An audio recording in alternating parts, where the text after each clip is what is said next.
تاریخ اسلام کے طالب علم جانتے ہیں کہ دین میں خلافت کی اہمیت کیا ہے اور یہ خلفائے راشدہ کے عہد زیرین کے بعد کن کن گھاٹیوں سے گزر کر بالآخر 1922 میں ختم ہو کر اہل اسلام کے دل پر وہ گھاؤ لگا گئی جس کے زخموں سے آج بھی خون رس رہا ہے۔ اگرچہ یہ حقیقت اپنی جگہ ایک وجود رکھتی ہے کہ جناب امام حسن رضی اللہ تعالی عنہ کے بعد تاریخ اسلام میں ملوکیت کا عمل دخل شروع ہو گیا تھا، لیکن اس کے باوجود ایک زمانے تک مسلمان حکمران خود کو خلیفہ ہی کہلاتے تھے، جس کی وجہ سے دنیا میں ہمارا ایک بھرم قائم رہا۔ مگر بدقسمتی سے یہ خستہ عمارت بھی ایک صدی قبل اس وقت زمین بوس ہو گئی جب ہندوستان کے کریا کریا میں یہ نعرہ گونج رہا تھا کہ بولیں اماں محمد علی سے، جان بیٹا خلافت پر دے دو۔ ناظرین، آپ دیکھ رہے ہیں اسپریڈ دی اسلام، جس نے آج کی اس زیر نظر ویڈیو کے لیے تاریخ میں سب سے طویل عمر رکھنے والی خلافت عثمانیوں کو اپنا موضوع سخن بنایا ہے، جس میں اس عہد کے سرسری جائزے کے ساتھ ساتھ اس معاہدے کا بھی خاص طور پر تذکرہ کیا جائے گا جو کہ اس کے خاتمے کے وقت اتحادی قوتوں اور اس کے شکست خوردہ حکمران کے درمیان طے ہوا تھا، جس کی عمر 100 سال مقرر کی گئی تھی، اور ہم جانتے ہیں کہ یہ مدت آئندہ سالوں میں ختم ہو جانے والی ہے، جس کے بعد نہ صرف عالم اسلام بلکہ پوری دنیا میں ایک بہت بڑی تبدیلی کے مواقع موجود ہیں۔ لیکن اصل موضوع کی جانب بڑھنے سے قبل ہمارے اس قافلہ تحقیق و جستجو میں نئے شامل ہونے والے ساتھیوں سے درخواست ہے کہ وہ پہلے چینل کو سبسکرائب کر کے ساتھ موجود گھنٹی کی علامت کو بھی دبا دیں تاکہ اسی نوع کی ہماری دیگر ویڈیوز بھی ایک خودکار نظام کے ذریعے آپ تک پہنچتی رہیں۔ معزز ناظرین، بنو امیہ کی حکومت کے خاتمے کے بعد 132 ہجری میں خلافت بنو عباس کا قیام عمل میں آیا، جو کہ قریب 5 صدیوں تک قائم رہی، اور اس زمانے میں بغداد نہ صرف علم و حکمت کا گھر تصور ہوتا تھا بلکہ اس کا شمار دنیا کی طاقتور ترین حکومتوں میں بھی ہوتا تھا، جس کو ہارون الرشید اور مامون الرشید جیسے خلفاء نے قوت و حشمت کی بلندیوں تک پہنچا دیا تھا۔ لیکن فطرت کے اس اصول یعنی ہر کمال رزوال کے تناظر میں جب 8ویں خلیفہ معتصم باللہ کے بعد عباسیوں نے محض ہوس اقتدار کو اپنا مطمع نظر بنا لیا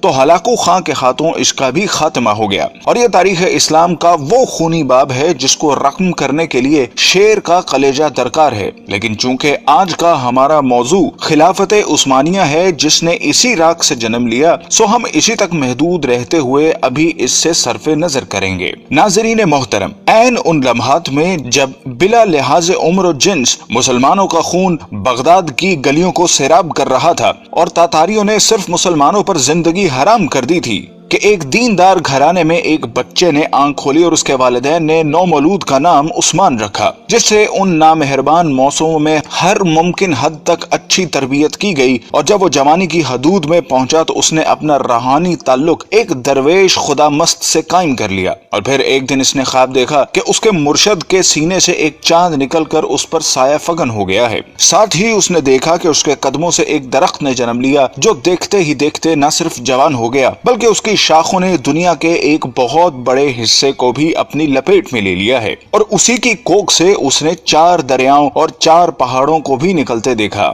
خواب سے بیداری کے بعد جب عثمان نے یہ خواب اپنے پیر و مرشد کے سامنے بیان کیا تو انہوں نے کہا، مبارک ہو، اللہ نے تمہیں اور تمہاری اولاد کو اپنے دین کے لیے چن لیا ہے۔ ناظرین گرامی، یہ 1299 کا سال تھا جب فطرت نے عثمان کو دولت عثمانیہ قائم کرنے کی قوت بخشی۔ یہ نوزائندہ اسلامی مملکت اس بازنطینی حکومت کے پڑوس میں قائم ہوئی جس کو آج ہم اہل روم کی حکومت سے موسوم کرتے ہیں۔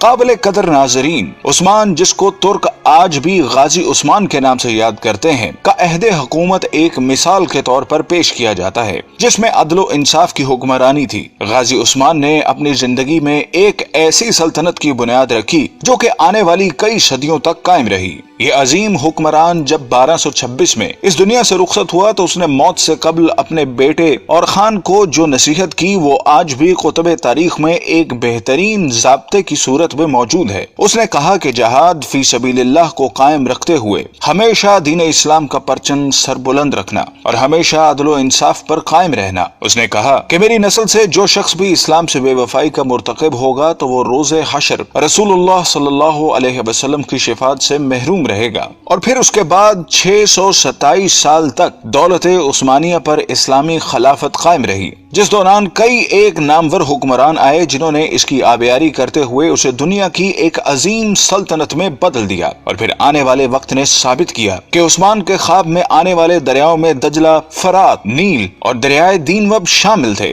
جبکہ پہاڑوں میں کوہ طور، کوہ بلقان، کوہ کاف اور کوہ اطلس تھے جو کہ بعد ازاں اس کی قلم روح کا حصہ بنے۔ ناظرین گرامی، جیسا کہ ہم نے عرض کیا کہ 1922 میں اس وقت خلافت عثمانیہ کو ایک بین الاقوامی معاہدے کی روح سے ختم کر دیا گیا، جس کے بعد اسلامی حکومتی مرکز کی چھتری سے نکل کر علیحدہ علیحدہ تشخص کی حامل ہو گئیں۔ لیکن ہم میں سے بہت کم لوگ ایسے ہیں جو اس معاہدے کے بارے میں آگاہ ہوں، جن کی تفصیلات ہم آپ کے سامنے رکھ رہے ہیں، جن کو جاننے کے بعد ہمیں امید ہے کہ آپ دنیا کے موجودہ حالات اور اس میں عالم اسلام کے حالت زار کے بارے میں بہتر تجزیہ کر سکیں گے۔ جب پہلی جنگ عظیم کے بعد ترکوں کو شکست فاش کا سامنا کرنا پڑا تو اس کے بعد اتحادی ممالک جن میں برطانیہ اور فرانس جیسی قوتیں شامل تھیں نے ترک سلطان سے معاہدے میں یہ شرطیں منوائیں جن کے مطابق سلطان کی تمام ذاتی املاک کو ضبط کر لیا گیا، خلافت عثمانیہ جو کہ 3 بر اعظموں پر پھیلی تھی کو توڑ دیا گیا، اور آپ اس کی وسعت کا اندازہ لگانا چاہیں تو حیران رہ جائیں گے کہ اس کو توڑنے کے بعد دنیا میں 40 آزاد ممالک وجود میں آئے، جن میں آج کی دنیا کے بیشتر اسلامی ملک شامل ہیں۔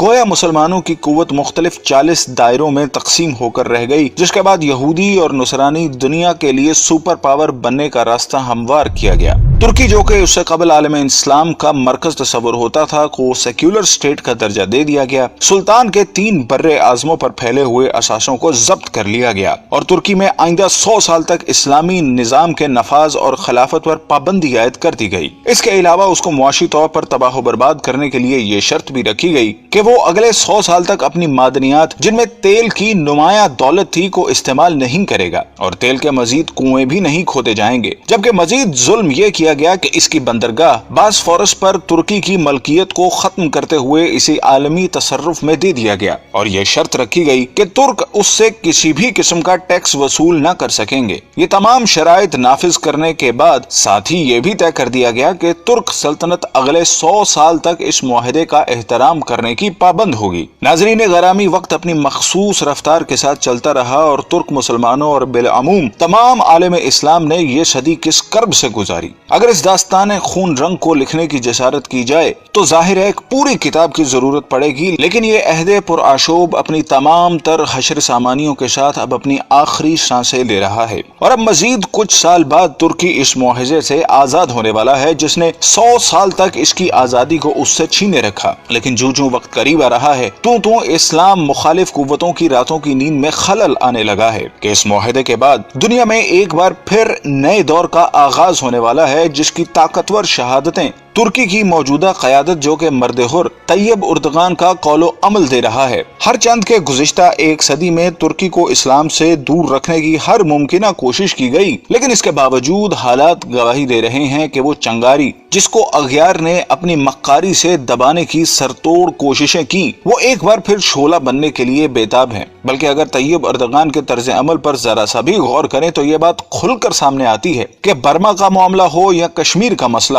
سب سے پہلے مسلمانوں کے حق میں جو آواز بلند ہوتی ہے وہ طیب اردغان کا نعرہ مستانہ ہوتا ہے۔ بلکہ حال ہی میں جب امریکی صدر ٹرمپ نے پاکستان کے خلاف زبان کھولی تو اس کی مذمت بھی سب سے پہلے ترکی کی سرزمین ہی سے کی گئی، اور جب یہ معاہدہ اپنی موت مر جائے گا تو پھر حالات کیا رخ اختیار کریں گے اس کا اندازہ لگانا کوئی زیادہ مشکل کام نہیں۔ بلکہ طیب اردغان کا یہ بیان کہ 2023 کے بعد ترکی پہلے جیسا بیمار ملک نہیں رہے گا بلکہ وہ عالمی سیاست میں ایک صحت مند کردار ادا کرے گا، اس بات کا غماز ہے کہ آنے والے وقتوں کے لیے خود کو تیار کر چکا ہے، اور شاید اقبال کا اس شعر کی تفسیر آمدہ برسوں میں آنے والی ہے: اگر عثمانیوں پہ کوہ غم ٹوٹا تو کیا غم ہے کہ خون 100,000 انجم سے ہوتی ہے سحر پیدا۔ ناظرین کرام، اگر ہم تاریخ کے آئینے میں دیکھنے کی جسارت کریں تو یہ بات کھل کر سامنے آتی ہے کہ طاغوت کی ہمیشہ یہی کوشش رہی کہ اسلام کبھی بھی دنیا کے کسی بھی خطے میں اپنی اصل شکل کے ساتھ نافذ نہ ہو سکے،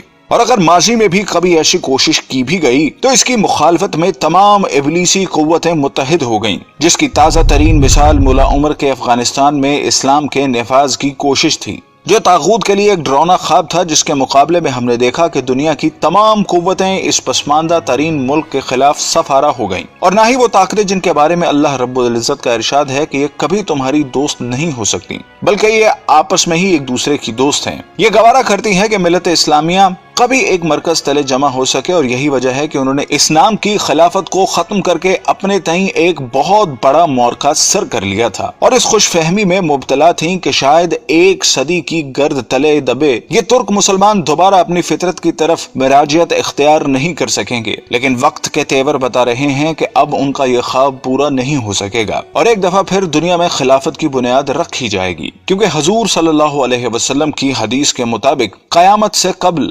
خلافت قائم ہو کر رہے گی۔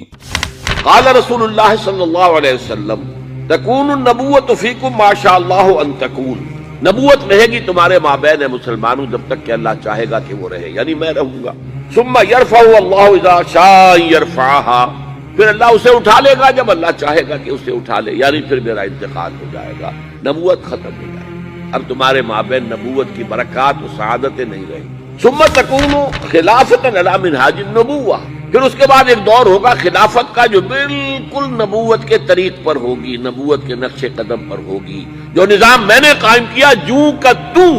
بغیر کسی بال کے فرق کے وہ قائم رہے۔ فتکون ما شاء اللہ تکون، پھر وہ بھی رہے گا جب تک کہ اللہ چاہے گا کہ رہے۔ ثم یرفع اللہ اذا شاء یرفعها، پھر اللہ اسے بھی اٹھا لے گا جب چاہے گا کہ اٹھا لے۔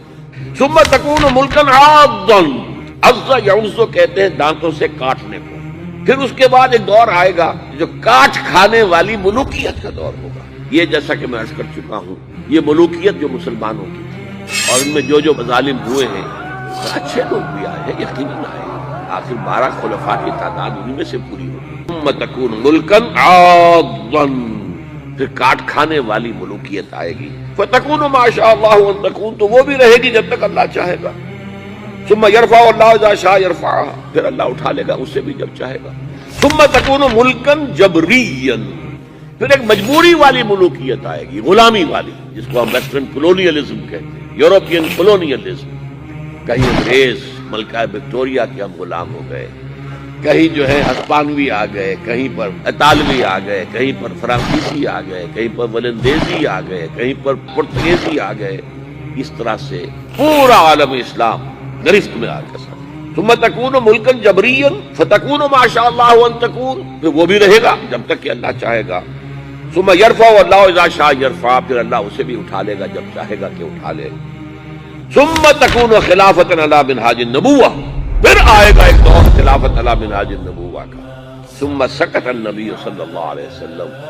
اس کے بعد خاموش ہو گئے۔ تاریخ انسانی کا یہ آخری دور ہوگا۔ مسند احمد میں موجود حدیث کے مطابق حضور صلی اللہ علیہ وسلم نے 5 ادوار کا ذکر فرمایا ہے۔ آپ صلی اللہ علیہ وسلم نے فرمایا کہ تمہارے اندر نبوت کا دور رہے گا جب تک اللہ چاہے، پھر اللہ اسے اٹھا لے گا جب اٹھانا چاہے گا، یعنی جب تک حضور صلی اللہ علیہ وسلم رہے وہ دور رہا۔ اس کے بعد حضور صلی اللہ علیہ وسلم نے دوسرے دور کا ذکر فرمایا، پھر خلافت منہاج النبوہ قائم ہوگی، پس یہ دوسرا دور بھی جاری رہے گا جب تک اللہ چاہے گا، پھر جب اللہ چاہے گا اسے بھی اٹھا لے گا۔ اس کے بعد حضور نے تیسرے دور کا ذکر فرمایا کہ اس کے بعد کاٹ کھانے والی حکومت کا دور آئے گا۔ حکومت کا یہ دور بنو امیہ اور بنو عباس کی ملوکیت کا دور تھا۔ آپ نے ارشاد فرمایا یہ دور بھی رہے گا جب تک اللہ چاہے گا، پھر اسے بھی ختم فرما دے گا۔ پھر حضور صلی اللہ علیہ وسلم نے چوتھے دور کا ذکر فرمایا، پھر جابرانہ بادشاہت کا ایک دور آئے گا۔ جابرانہ بادشاہت سے مراد غیروں کی غلامی کا زمانہ ہے۔ پھر حضور نے 5ویں دور کا ذکر فرمایا کہ پھر خلافت منہاج النبوت قائم ہوگی۔